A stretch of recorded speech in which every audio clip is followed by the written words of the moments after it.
Bhim army में ऐसी कहीं हिम्मत नहीं है जो उसके गले में पट्टा घेर कर वह घसीट लेंगे। परशुराम के वंशज यहाँ कल भी थे, आज भी हैं। अनिल मिश्रा जी ने जो कहा है कि अंबेडकर जी को इतना ज्ञान कहाँ था, वो बिल्कुल सही कहा। तो कोई हाथ पाथ धरे तो फिर उसकी क्रिया की तो प्रतिक्रिया होनी है। या अपनी माला अपने गले में रखो या सारे गले में रहेगी या किसी के गले में नहीं पड़नी। नमस्कार, स्वागत है आप सभी का हिंदुस्तान 24 पर और मैं आप सबके साथ विपिन चौधरी।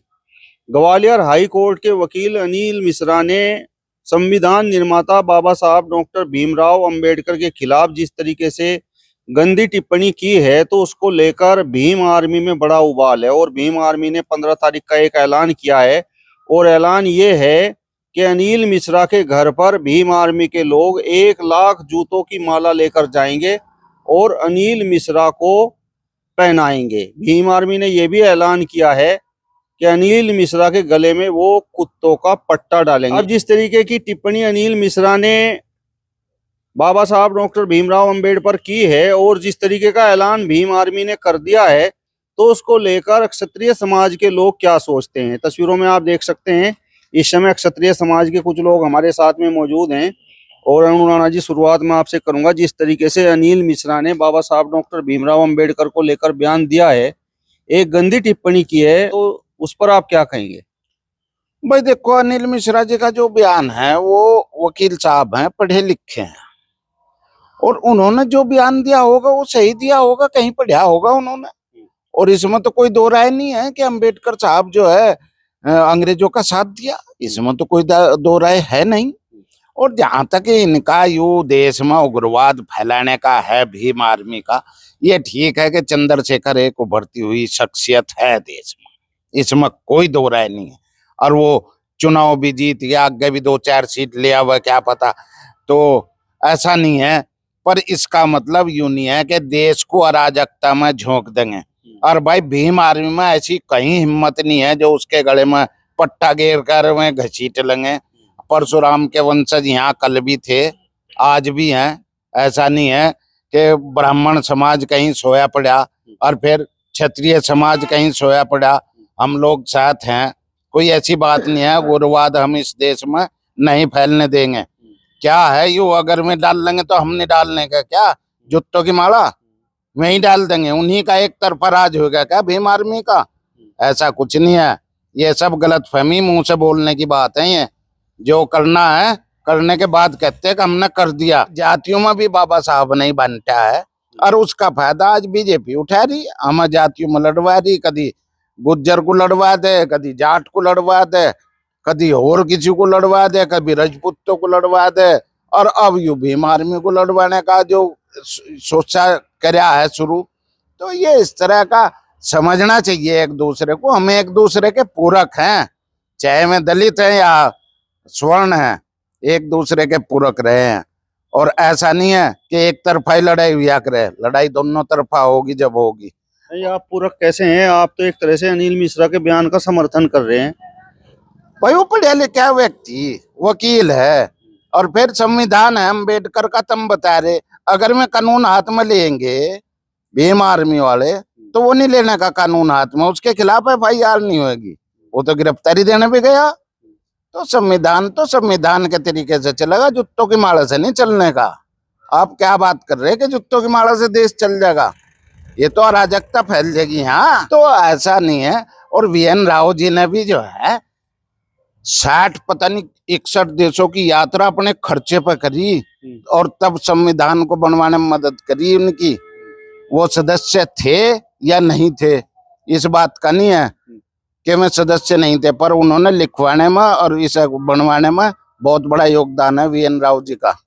जितना अंबेडकर जी का है आज गैर है राजनीतिक दल और या अन्य, उतना ही योगदान VN राव जी का था संविधान बनवाने में।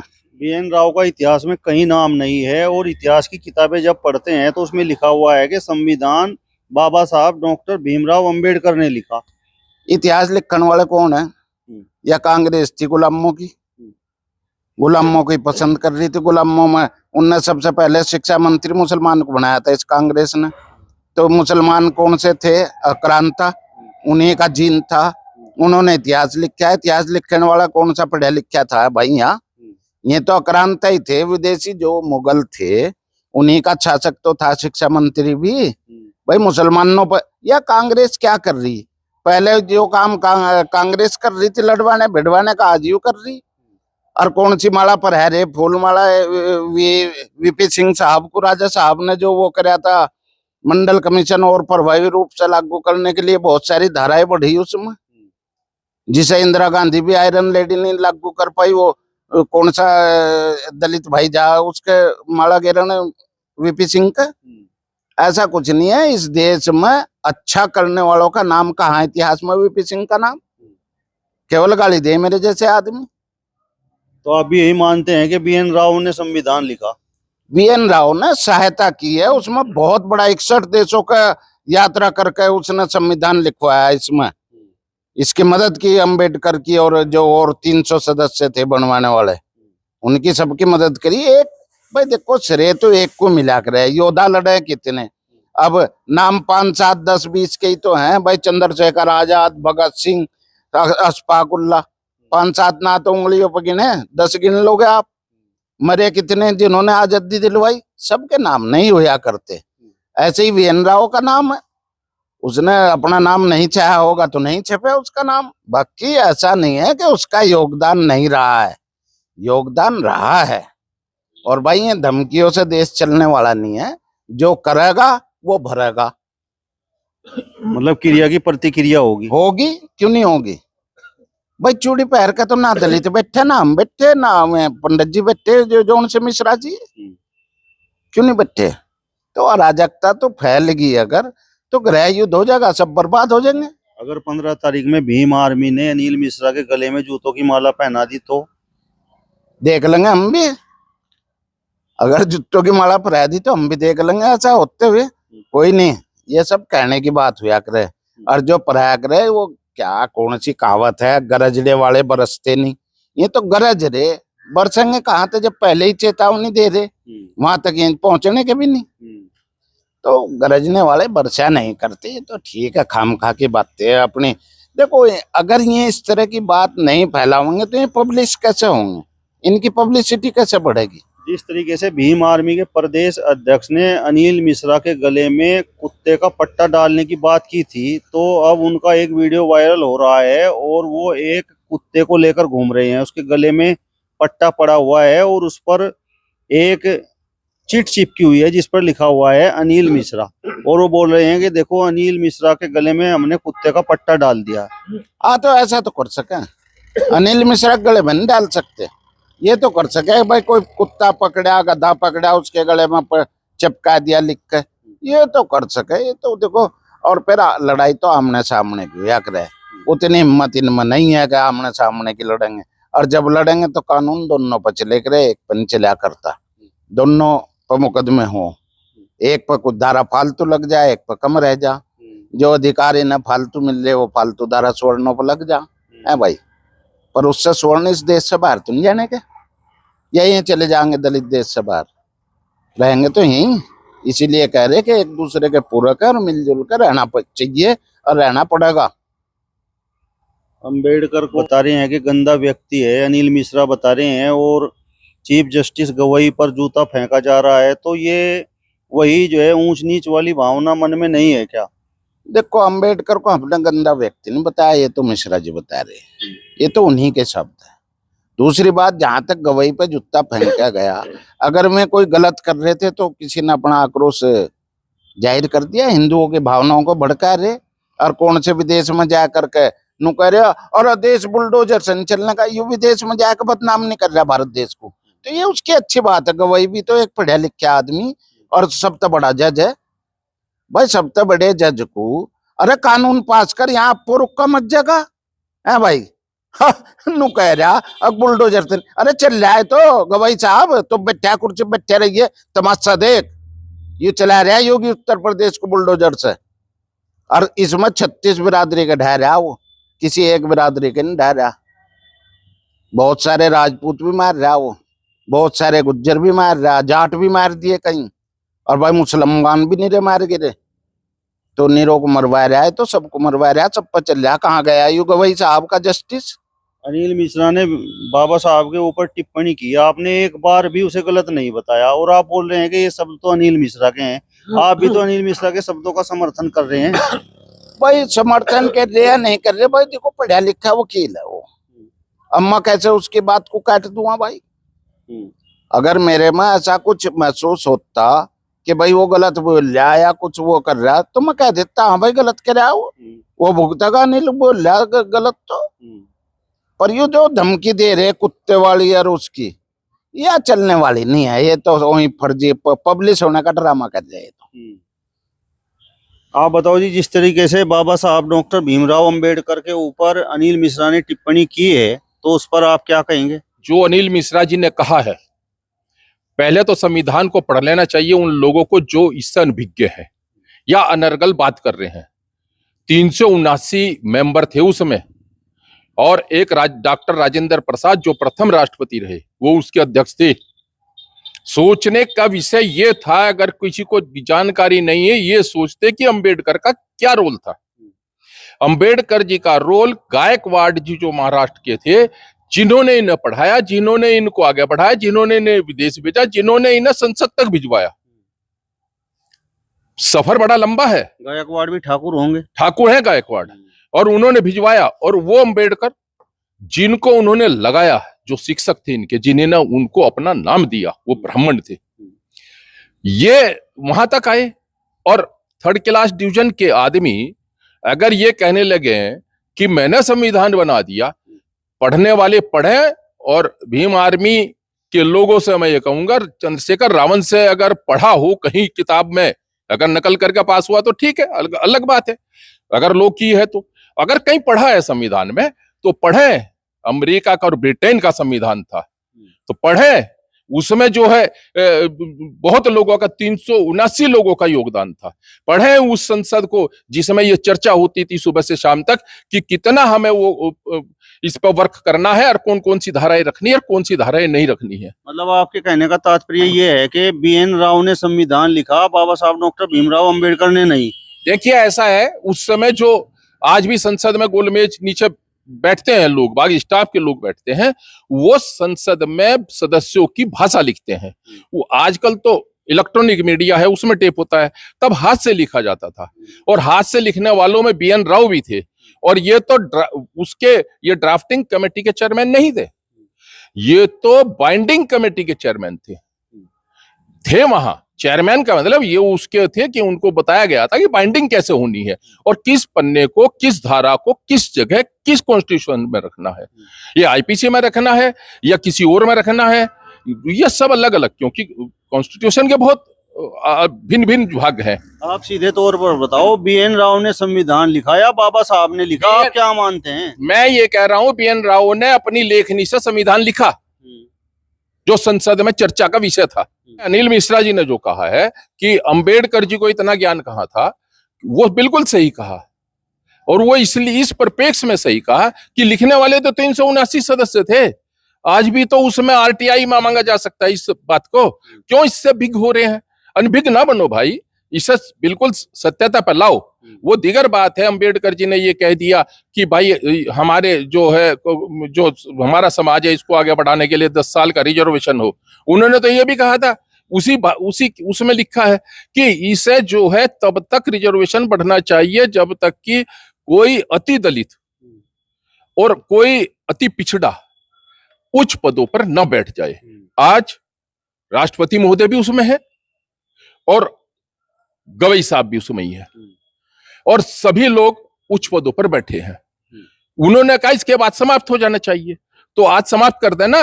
और ये जो कहते हैं कि भीम आर्मी वाले हम वहां डाल देंगे, पट्टा डाल देंगे, ये डाल देंगे, ये कहाँ का औचित्य है भाई? तुम पट्टा डाल दोगे, दूसरा समाज तो बिल्कुल हाथ पर हाथ धरे बैठा रहेगा। इतिहास की किताब में लिखा हुआ है कि संविधान बाबा साहब डॉक्टर भीमराव अंबेडकर ने लिखा, तो इतिहास तो दलित समाज के लोगों ने नहीं लिखा। उस समय तो बनिए ब्राह्मण इतिहास लिखा करते थे। देखिए, इतिहास लिखे जाने की बात है कि राजपूतों का समाज, राजपूतों का जो बलिदान रहा और जो इतिहास पहले लिखा गया था, उसको भी जो स्वतंत्रता के बाद में जब हमारा देश आजाद हुआ उसके पश्चात जितने शिक्षा मंत्री रहे वो सारे मुंडन रहे। और इतिहास को ऐसा उल्टा पलटा गया और तथ्यों को मिटाया गया और जला दिया गया कि उससे जो किसी को कोई प्रमाण न मिले। लेकिन आज भी बहुत इतिहासकार ऐसे हैं जो निष्पक्ष इतिहास की चर्चा करते हैं, तो उस पर खोज करते हैं और खोज करने के पश्चात कहते हैं कि नहीं ये तथ्य सही है। तो इतिहास तो इस तरीके से वहां भी बदला गया। उन्होंने तो कभी मुगलों को ये नहीं कहा कि भाई ये मुगल जो है आक्रांता रहे। शिक्षा मंत्री तो उन्हीं के थे ना, शिक्षा मंत्री तो दूसरे के नहीं थे ना, उन्होंने तो चेंज कर दिया। अगर शिक्षा उस समय सही होती और कोई बात होती और उसको इतिहास को तोड़ा मरोड़ा ना जाता तो तब आपको पता लगता ना कि इतिहास क्या है, तब आपको जानकारी होती सारे समाज को। तो आज तो इतिहास उल्टा पलटा है, तो उस पर कैसे विश्वास करेंगे। और ये तो इतिहासकार जितने भी हैं, मैं तो बड़ा स्पष्ट कहता हूं कि भाई आजकल तो वैसे भी सत्ता की बात है और चापलूस लोग इतिहासकार हैं, तो वही इतिहास की बात है। और जहां तक सीजेआई गवई जी की बात है, जो उनके पास एक्शन हुआ है, किसने कह दिया? आप इतने बड़े ऊंचे पद पर बैठे हैं और आप ये कह रहे हैं कि नहीं, आप जाइए विष्णु का को कह दीजिए ना, अपने उनको विष्णु को जाके अपना मूर्ति को सही करा लें। अरे सीजेआई गवई साहब, मैं आपसे बिल्कुल स्पष्ट रूप से कह रहा हूं, तो जाइए ना, आप एक सांस लेके दिखा तो दीजिए अपना ईश्वर के, एक सांस लेके दिखा दीजिए, हवा से सांस लेके दिखा दीजिए। हवा जो तैरती है कह दो इस हवा को हटा दीजिए, आप उसमें कैप्चर हो जाए ना शीशे के कमरे में, और उसमें बिना, जिसमें हवा भी ना जाए, एयर टाइट में हो जाए, और तब सांस लेके दिखा देना, पता लग जाएगा विष्णु कौन है। तो ये जिस तरीके से भीम आर्मी ने ऐलान किया है कि वो 15 तारीख को अनिल मिश्रा के गले में 1 लाख जूतों की माला पहनाएगी, तो इसको लेकर आप क्या कहेंगे? देखिए, ये तो फालतू की बातें हैं। इस तरह का जो कार्य तो इस समाज में नहीं हो सकता। मतलब देश में एक कानून है, अगर उस कानून के विपरीत अगर इस तरह से ये कार्य करते हैं तो दूसरा भी समाज कोई चूड़ी पहन के तो बैठा नहीं है। लेकिन हम इस चीज को गलत मानते हैं। ये अगर इस तरह का माहौल देश में बनता है तो अराजकता फैलती है, तो देश का माहौल खराब होगा। ये तो बिल्कुल जो भीम आर्मी ने जिस इस बात की जो टिप्पणी की है बहुत गलत की है। देखिए, आप कानूनी लड़ाई लड़िए कि नाम अनिल मिश्रा जी पे कानूनी कार्रवाई हो रही है। जो उन्होंने गलत कहा है तो ठीक है, उन्हें सजा मिलेगी। अगर नहीं उन्होंने गलत कहा तो बरी हो जाएंगे। लेकिन मेरा फिर भी ये मानना है कि जो एक हाई कोर्ट का पढ़ा लिखा सीनियर वकील, उसे वो कहीं ना कहीं आहत है कि भाई संविधान जब लिखा गया था तो उसमें जो संविधान के मेन सदस्य थे, 80% संविधान लिखने वाले हमारे जो BN राव जी वे थे। अब उनका कहीं नाम नहीं आता तो वो कहीं आहत होंगे उस चीज से, जिस वजह से उन्होंने ये बात कही। और जिस तरीके की टिप्पणी अनिल मिश्रा ने बाबा साहब डॉक्टर भीमराव अंबेडकर को लेकर की, तो उस पर आप क्या कहेंगे? नहीं, देखिए, अब जो इतने वर्षों बाद अगर इस चीज को कहा जाए तो वो गलत है। डॉक्टर भीमराव अंबेडकर का भी योगदान है, हम ये नहीं कहते, लेकिन जिन लोगों ने उनका साथ दिया उनका भी कहीं ना कहीं नाम होना जरूरी है। उनको भी इस चीज में सम्मिलित होना था, क्योंकि ठीक है, अब संविधान जब सरकार कांग्रेस की बनी, कांग्रेस में डॉक्टर भीमराव अंबेडकर थे, उनको ये अधिकार मिल गया, उनका नाम आ गया, इस वजह से जो है चल रहा है काम। लेकिन ये जो है जिस तरह से ये अपशब्द बोले जा रहे हैं, ये बहुत गलत है। ये प्रतिक्रियाएं इस तरह की नहीं होनी चाहिए, समाज को बांटने वाली क्रियाएं हैं, इस तरह से नहीं होना चाहिए बिल्कुल। और जिस तरीके से अनिल मिश्रा के गले में कुत्ते का पट्टा डालने की बात भीम आर्मी कर रही है, तो मतलब क्या आपको लगता है कि भाई इस तरीके के बयानों से फिर क्रिया की प्रतिक्रिया होती है? देखिए, अगर वो इस तरह के बयानबाजी कर रहे हैं, क्योंकि उनकी तो आदत है बयानबाजी, अब कोई ना वैसे सीरियस लेता नहीं, क्योंकि भीम आर्मी हमेशा से ही ऊटपटांग बयान देती है, समाज को बांटने वाले बयान देती है। लेकिन अगर वो इस कार्य में अगर वो सफल होते हैं तो कोई हाथ पे हाथ धरे तो फिर उसकी क्रिया की तो प्रतिक्रिया होनी है। वही फिर देश अराजकता के माहौल में होगा। तो ये गलत टिप्पणी है भीम आर्मी की। अगर वो इस तरह से टिप्पणी कर रही है तो बहुत गलत कर रही है, हम इसके समर्थन में नहीं है। जिस तरीके से हाई कोर्ट के वकील अनिल मिश्रा बोल रहे हैं, बाबा साहब भीमराव अंबेडकर पर टिप्पणी कर रहे हैं, तो उसे आप सही मानते हैं? बिल्कुल सही मान रहे, बिल्कुल सही बोल रहा, पढ़े लिखे हैं वे। और बिल्कुल सही कह रहे हैं, हम उनके साथ रहेंगे, अड़कर रहेंगे। और या जो माला अपने गले में थे काट के वहां गिरे हैं, ये अपने गले में ही रखो इस माला को। या तेरे गले में अच्छी लग रही है माला, या उनके गले में नहीं अच्छी लगने की। आरक्षण तुम्हें दिया 10 साल खातर दिया था, 70 साल हो गए, जब भी तुम वहीं मड़ी ठहरे हैं, तुम कद को सुधरोगे? सुधरो। और इन्हें सोनों को नीचा ना दिखाओ, खुद नीचा देखोगे, ऊपर जो ऊपर थुकेगा अपने मुंह पे ही आवेगा वो। सही रहो, सबका सम्मान है। गाँव में जाकर पूछो, जब थारी लड़की बहू बेटियों की शादी हो थी, जो किसान होते उस गांव के, वे तुम्हें पैसे दिए थे। आज सबका तुम जुत्ती में रहे, माला पर रह रहे हैं। कौन सा संविधान पढ़ रहे तुम? कौन सा संविधान में लिखा है? किसने लिखा है संविधान? अब उनकी बेइज्जती करो, उनके वो लिखो है क्या लिखा बाबा राव ने? हैं? हम तो गीता को और महाभारत को मानेंगे, जो अगर ये बदतमीजी करेंगे। भगवान की मूर्ति को कह रहा अपने आप को सुधर जाएगी। वो तो 30 नंबरों का तो जज बन गया, कितना बना? 90 नंबर का बनना चाहिए। ये पुल क्यों गिर रहे? वे 30 नंबर वाले जा रहे वहां इंजीनियर बनकर। जब 90 नंबर का जाएगा ना वहां, वे नहीं गिरने का पुल। ये खत्म होना चाहिए बिल्कुल। 30% वाले कहीं चौकीदारी में लगे, मैं बड़े इंजीनियर ना बने, जो करियो गवाही बन गया। सबका सम्मान, सबका वो करो, जी भी थारा वो होगा सम्मान। और जब तुम बड़ों के जूते मारोगे तो मैं कौन पूछेगा? या अपनी माला अपने गले में रखो, या थारे गले में रहेगी, या किसी के गले में नहीं पड़नी। चलिए, तो फिलहाल इस वीडियो में बस इतना ही। अगली वीडियो में फिर आपसे मुलाकात होगी, तब तक बने रहिए हिंदुस्तान 24 के साथ। नमस्कार।